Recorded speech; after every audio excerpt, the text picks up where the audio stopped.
Hello. Today we're going to explore a very interesting and common problem in mathematics, often called a functional equation. Our goal is to find all possible functions, f, that map the real numbers to the real numbers, and satisfy a specific condition. The condition is f of x plus y equals f of x plus f of y plus 2 times x times y. This might look intimidating, but we'll break it down step by step. By the end of this video, you will be able to solve this functional equation by testing specific values. Our strategy will be to probe the equation by plugging in various numbers for x and y. A great place to start is with the simplest value, 0. Let's see what happens if we set x equal to 0. We substitute x equals 0 into our equation. This gives us f of y equals f of 0 plus f of y plus 0.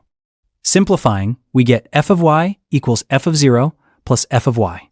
This is a very clean result. Now, if we subtract f of y from both sides, we are left with a powerful conclusion: f of 0 must be 0. This means the function we are looking for must pass through the origin. This is a critical piece of information. We've established a fundamental property of our function just by plugging in one value. Now that we know f of 0 is 0, let's try another simple substitution.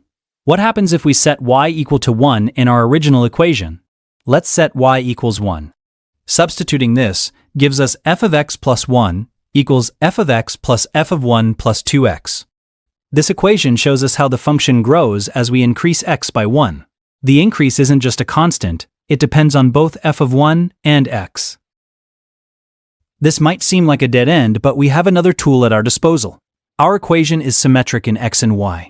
This means if we swap x and y, the equation remains the same. Let's write it out. F of y plus x is the same as f of x plus y. And f of y plus f of x plus 2yx is the same as f of x plus f of y plus 2xy. This symmetry is a huge clue. If we can rearrange our original equation to show this symmetry explicitly, it could reveal the structure of f. Let's manipulate our equation to see this symmetry more clearly. We'll start by moving the f of x and fy terms to the left side. We subtract f of x and f of y from both sides, leaving us with f of x plus y minus f of x minus f of y equals 2xy. This form highlights the symmetry. The left side is a symmetric expression, and the right side is a symmetric expression. This form is sometimes called the Levi-Civita functional equation. Now, let's use another strategic substitution. What happens if we set x equal to y?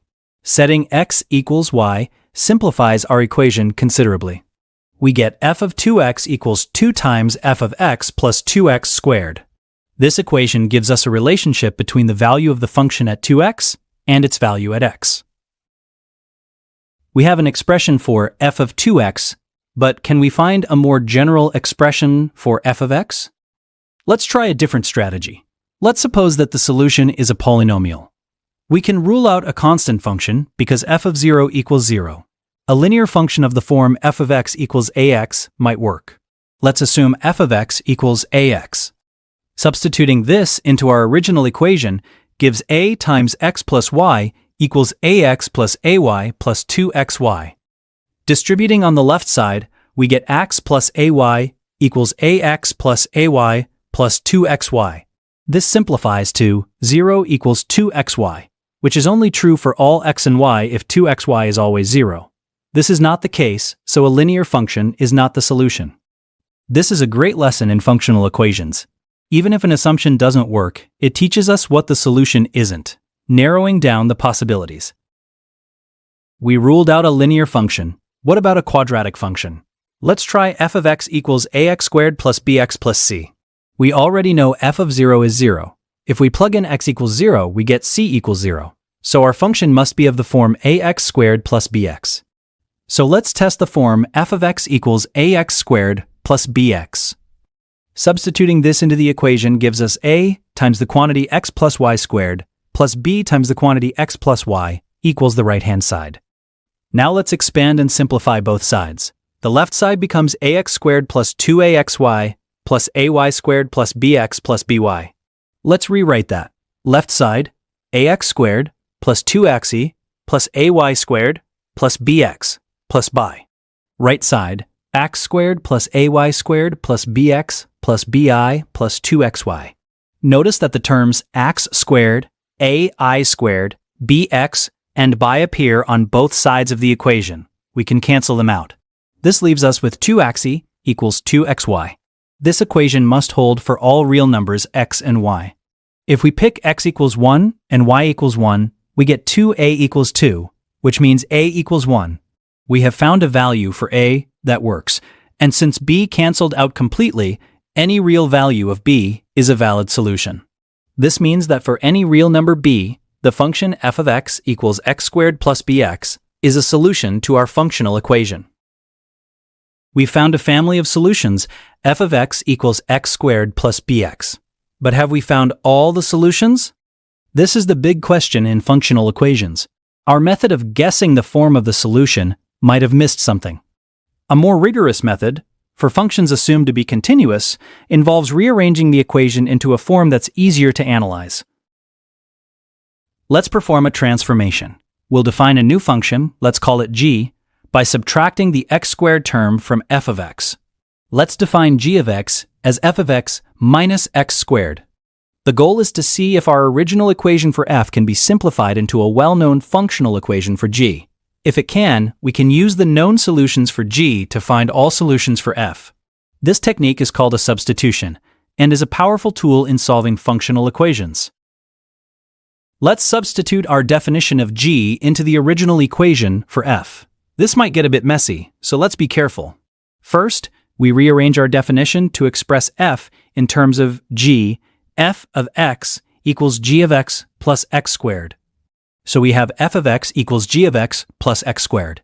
Now, let's substitute this into each term of our original equation. The left side, f of x plus y, becomes g of x plus y plus the quantity x plus y squared. The f of x term becomes g of x plus x squared. The f of y term becomes g of y plus y squared. And we still have our 2xy. So our full equation looks like this. Now, let's expand the squared term on the left side. X plus y2a becomes x squared plus 2xy plus y2. Substituting this back in gives us g of x plus y plus x squared plus 2xy plus y squared equals g of x plus g of y plus x squared plus y squared plus 2xy. Look at the terms we have on both sides. We have x squared, 2xy, and y squared on the left, and the same terms on the right. We can cancel them out. This leaves us with the stunningly simple result. G of x plus y equals g of x plus g of y. This final equation, g of x plus y equals g of x plus g of y, is one of the most famous equations in mathematics. It's called Cauchy's functional equation. We've transformed a complicated-looking problem into a classic. The solutions to Cauchy's equation are very well understood. Let's look at the two cases. First, if we assume the function g is continuous, its only solutions are linear functions of the form g of x equals cx, where c is any real constant. Second, if we do not assume continuity, there are many other solutions, called nonlinear or wild solutions. However, in many contexts, including this problem, the assumption of continuity is implied or reasonable.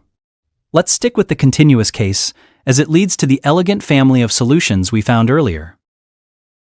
We now have all the pieces to solve the original problem. We know f of x equals g of x plus x squared. We also know that for a continuous solution, g of x must be of the form x, x. Substituting g of x equals cx back into our expression for f gives us our final answer. The solutions are f of x equals x squared plus ex, where c is any real number. This confirms the solution we found by guessing was correct. And more importantly, this shows that these are all the continuous solutions to the functional equation. For example, if c equals 1, we get f of x equals x squared plus x. Let's quickly check this. X plus y squared plus x plus y. Does that equal x squared plus x plus y squared plus y plus 2xy? Yes, it does. All the terms cancel out to 0. So, let's recap the powerful process we used to solve this problem. First, we made strategic substitutions, like x equals 0, to find properties of the function, such as f of 0 equals 0. This gave us a starting point and ruled out many possibilities. Second, we identified and utilized the symmetry of the equation to rewrite it in a form that suggested a transformation. Third, and most crucially, we made a clever substitution to define a new function, g, which simplified the original complex equation into a classic one, Cauchy's functional equation. Fourth, we used our knowledge of the solutions to Cauchy's equation to find the solutions for g, and then transformed them back to find the solutions for our original function, f. This substitution technique, where you define a new function to simplify the problem, is incredibly common and effective in functional equations. It's the key takeaway from our exercise today. We have successfully found the entire family of continuous functions that satisfy the given condition. I hope you found this exploration both challenging and rewarding. Thank you for watching.